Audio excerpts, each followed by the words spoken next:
आपको मैनिपुलेशन के सारे टेक्निक्स बताएं। आपकी हाइट 6 फीट है और जिम जाने की वजह से आपकी बॉडी भी परफेक्ट हो चुकी है, लेकिन एक दिन आपकी फाइट किसी मामूली इंसान से होती है जिसकी ना तो हाइट अच्छी है और ना ही बॉडी, लेकिन फिर भी वो आपको फाइट में बुरी तरह से मार दे देता है।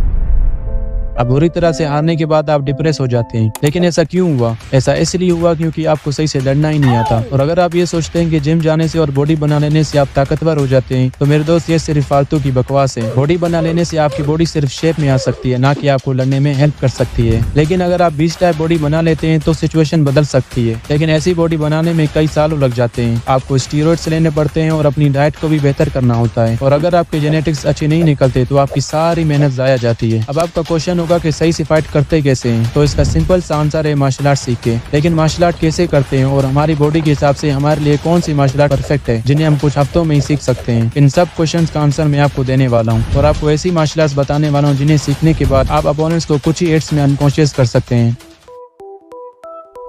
मार्शल आर्ट्स को समझने से पहले आप ये जान लें कि लड़ते वक्त हमारी बॉडी पैनिक क्यों करती है और हमें डर क्यों फील होता है। देखिए, जब हमारी फाइट होती है तो हमारी बॉडी हमें दो सिग्नल्स देती है, फाइट और फ्लाइट। अब जिन लोगों की बॉडी में ऑरा ज्यादा होता है उनका सबकॉन्शियस माइंड अपने आप ही ऑप्शन 1 यानी फाइट को चूज कर लेता है, लेकिन ऐसा सिर्फ रेयर चांसेस में ही होता है। अक्सर जब हमारी फाइट होती है तो हमारी बॉडी अपने आप ही पैनिक करने लगती है और हमारी सांस फूलने लगती है। लड़ने की तो दूर की बात, फ्रीज हो जाते हैं। लेकिन ऐसा क्यों होता है? ऐसा इसलिए होता है क्योंकि आपने अपनी पूरी लाइफ में फाइट नहीं की होती, और जब आपकी पहली फाइट होती है तो आपकी बॉडी और आपके लिए वो सब एक्सपीरियंस नया होता है। लेकिन अगर आप उन लोगों में से हैं जिन्हें हर सिचुएशन में ऐसा ही फील होता है, तो इसका सिर्फ सिंपल सा आंसर है masturbation.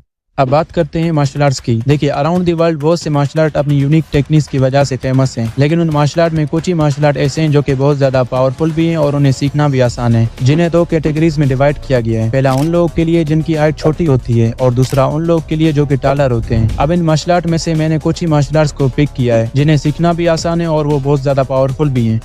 Mu Thai. Mu Thai एक ऐसी मार्शल आर्ट है जिससे आप अपने अपोनेंट को 30 सेकंड में ही अनकॉन्शियस कर सकते हैं, चाहे आपका अपोनेंट कितना भी ताकतवर और बड़ा ही क्यों ना हो। इसके मूव्स इतने ज्यादा खतरनाक होते हैं कि आप अपने अपोनेंट्स की हड्डियों को भी तोड़ सकते हैं। इसमें पंचेस, किक्स, एल्बोज और नी स्ट्राइक का यूज होता है। म्यू थाई दिखने में बॉक्सिंग की तरह लगती है, लेकिन ये बॉक्सिंग से बहुत ज्यादा पावरफुल और ब्रूटल डैमेज देने वाली मार्शल आर्ट है। बॉक्सिंग में सिर्फ पंचेस का यूज होता है, लेकिन म्यू थाई में ओवरऑल बॉडी के पंचेस, एल्बोज, किक्स का यूज होता है। वैसे म्यू थाई की हिस्ट्री को देखें तो ये 100 सालों पुरानी मार्शल आर्ट है जिसे थाई वॉरियर वार में इस्तेमाल करते थे। इसे सीखने में आपको सिर्फ कुछ वीक्स या मंथ्स ही लग सकते हैं, या उससे भी कम। वेल, ये डिपेंड करता है आपके टैलेंट पर। अगर आप ज्यादा टैलेंटेड हैं तो आप म्यू थाई को जल्दी सीख पाएंगे, लेकिन इस मार्शल आर्ट को सीखने के लिए आपको डिसिप्लिन और फोकस की बहुत जरूरत होती है। अब आपका सवाल होगा कि हम म्यू थाई को कैसे सीखें, तो इसका सिंपल सा आंसर है यूट्यूब से। आप यूट्यूब से म्यू थाई और बाकी सारे मार्शल आर्ट्स को बेसिक से एडवांस तक सीख सकते हैं। मैंने डिस्क्रिप्शन में सारे मार्शल आर्ट्स की प्लेलिस्ट डाल दी है, तो उन वीडियो से आप अपने फेवरेट मार्शल आर्ट को बेसिक से एडवांस तक सीख सकते हैं। Brazilian jujutsu. ब्राजीलियन जुजुत्सु एक ऐसी मार्शल आर्ट है जो ग्राउंड फाइटिंग और सबमिशन ग्रैपलिंग पर फोकस करती है। इसका मेन फोकस अपोनेंट को कंट्रोल करना और उन्हें हार मानने पर मजबूर करना होता है। इसमें अपोनेंट की साइज मैटर नहीं करती, चाहे आपका अपोनेंट कितना भी पावरफुल और साइज में बड़ा ही क्यों ना हो, आप उन्हें आसानी से हरा सकते हैं। लेकिन इस मार्शल आर्ट में आप एक ही अपोनेंट को चूज कर सकते हैं। जुजुत्सु सिर्फ मेन टेक्निक्स पर फोकस करती है, ना कि बॉडी पावर पर। इसका मतलब ये है कि जुजुत्सु में ये डिपेंड नहीं करता कि आपकी हाइट कितनी है या आप कितने ताकतवर हैं।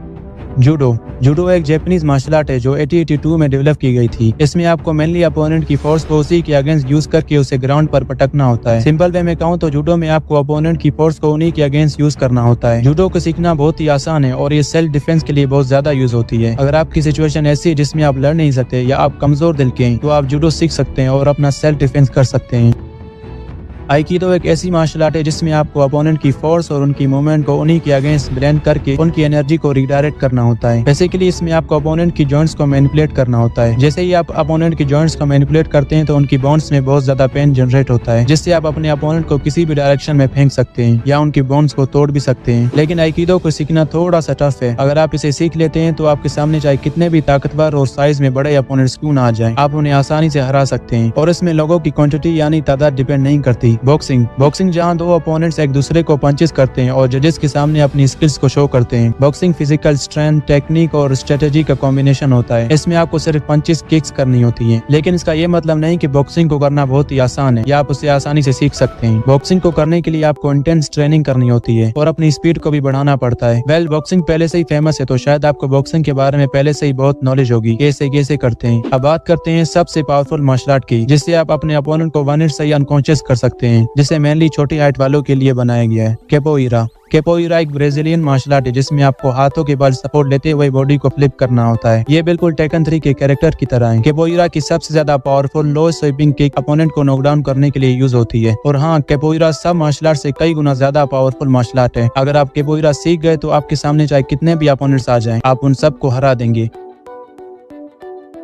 देखें, कभी कभी हमारे सामने ऐसी सिचुएशन आ जाती है कि हमारे पास खुद को डिफेंड करने और लड़ने के अलावा कोई और ऑप्शन ही नहीं बचता। इसीलिए चाहे आप कितनी भी नॉलेज और मैनिपुलेशन सीख लें, अगर आपको लड़ना नहीं आता तो आप बहुत सी फिजिकल बुलिंग और फाइट से नहीं बच सकते। और आज की सोसाइटी में बहुत से ऐसे पागल संग के लोग हैं जो कि फालतू में लड़ते झगड़ते रहते हैं। और मैं 100% श्योर हूँ कि आपका सामना इन लोगों से जरूर हुआ होगा। इसीलिए इस वीडियो का यह पर्पस था कि आपको पावरफुल मार्शल आर्ट्स की नॉलेज देना और आपको वो मार्शल आर्ट सिखाना, ताकि आप किसी भी अपोनेंट से खुद को डिफेंड कर सकें और जरूरत पड़ने पर लड़